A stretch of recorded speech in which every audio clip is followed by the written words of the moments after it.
मेरा नाम है मोहित और आपका स्वागत है हमारे यूट्यूब चैनल हिस्ट्री चैंपियन में। तो जैसा कि आप जानते हो, आपका पेपर हुआ फिजिकल ज्योग्राफी का शेखावाटी यूनिवर्सिटी का, तो उससे संबंधित आपके सामने एक कंप्लीट वीडियो है जिसमें आपको सिलेबस भी बता दूंगा, एग्जाम पैटर्न भी बताऊंगा, साथ के साथ जो महत्वपूर्ण प्रश्न है गेस पेपर है वो भी बताऊंगा। और जो मैं क्वेश्चन देता हूँ उससे 80% से ज़्यादा प्रश्न हूबहू देखने को मिलते हैं। ये पूरा का पूरा बच्चों के द्वारा रिव्यू लिया गया है और एक यूनिवर्सिटी नहीं, राजस्थान यूनिवर्सिटी, मत्स्य यूनिवर्सिटी, कोटा यूनिवर्सिटी के बाद अब बारी है शेखावाटी यूनिवर्सिटी में सबसे बेहतर प्रदर्शन करने की। तो चलो शुरू करते हैं अपन वीडियो को।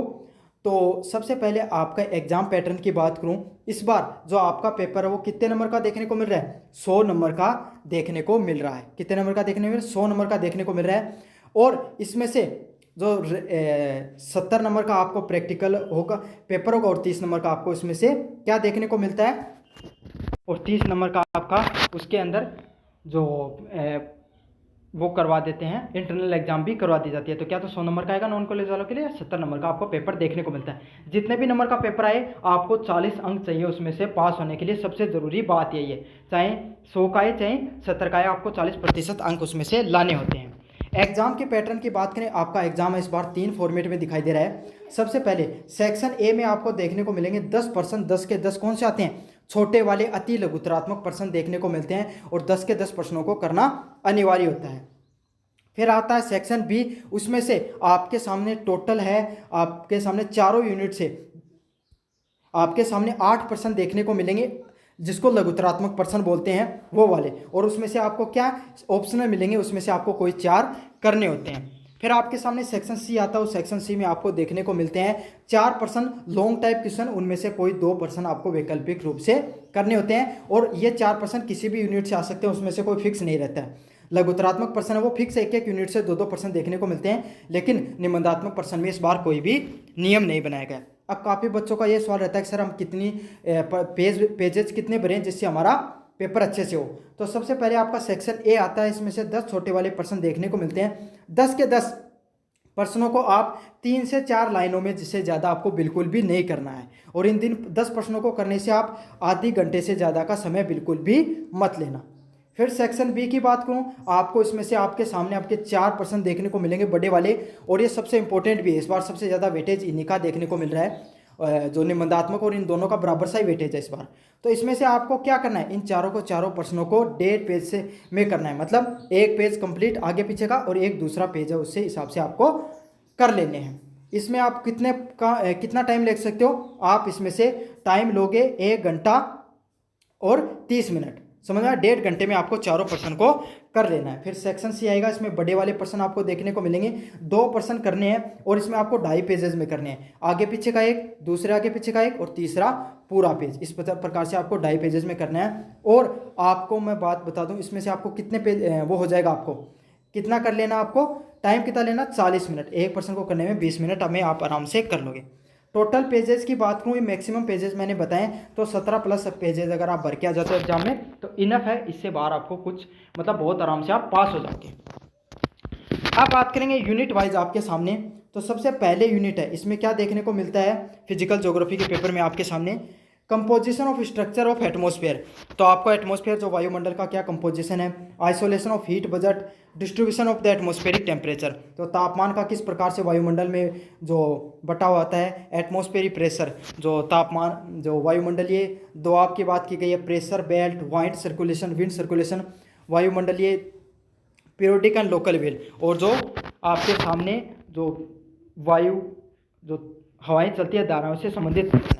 यूनिट नंबर 2 में एटमॉस्फेरिक प्रेशर, मॉइस्चर, आर्द्रता, humidity, process of cloud formation, मतलब बादलों का निर्माण, टाइप्स ऑफ क्लाउड, कितने प्रकार के टाइप पाए जाते हैं बादलों के, air masses, front end cyclone, जो साइक्लोन चक्रवात से संबंधित प्रश्न आपके सामने, क्लाइमेट क्लासिफिकेशन, कोपियन और थ्रोनवाइट का जो आपके सामने क्या है, क्लाइमेट क्लासिफिकेशन देखने को मिलता है। क्लाइमेट चेंज से संबंधित प्रश्न है, ग्लोबल वार्मिंग, एसिड रेन, जो आपके सामने जलवायु परिवर्तन देखने को मिल रहा है, उसमें से ग्रीन हाउस इफेक्ट हो गया, और आपका जो एसिड रेन, जो अम्लीय वर्षा होती है, उससे संबंधित आपके सामने प्रश्न देखने को मिलते हैं।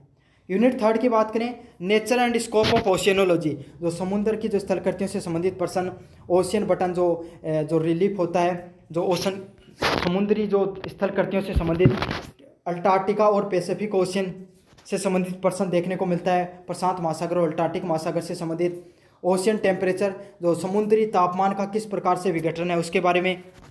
ओशियन सैलिनिटी, समुद्री जो लवणता उससे संबंधित। सोर्स एंड कंट्रोलिंग फैक्टर, जो किस प्रकार से कंट्रोल होता है और जो समुद्री लवणता उससे संबंधित प्रश्न, और ओशियनिक डिपॉजिट से संबंधित प्रश्न देखने को मिलते हैं।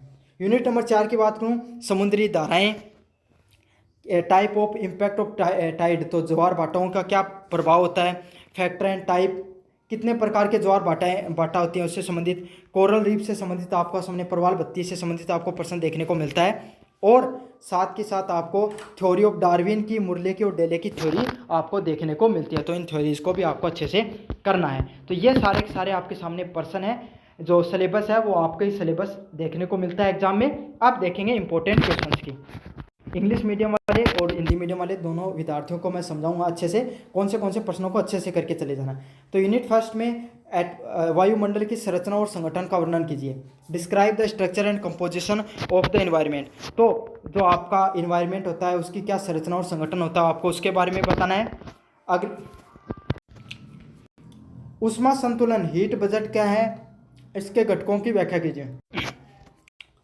What is the heat budget, explain it's component, तो हीट बजट क्या होते हैं, इसके क्या क्या कंपोनेंट होते हैं इसके बारे में आपको बताना है। दबाव पट्टियाँ, प्रेशर बेल्ट, ग्रह पवन, प्लेनेटरी विंड्स की विवेचना कीजिए। Discuss the pressure belt and planetary winds, इनके बारे में आपको बताना है। दबाव पट्टियाँ क्या होती है और ग्रह पवन क्या होते हैं इसके बारे में आपको अच्छे से बताना है। बादलों के प्रकार और उनके निर्माण का वर्णन कीजिए। उष्णकटिबंधीय व समशीतोष्ण चक्रवातों की विशेषता बताइए। तो आपके सामने उष्णकटिबंधीय चक्रवात होते हैं और समशीतोष्ण चक्रवात होते हैं, उनकी क्या क्या विशेषताएं होती है इसके बारे में आपको बताना है। कोपियन की जलवायु वर्गीकरण प्रणाली के मुख्य विशेषताओं के बारे में बताइए।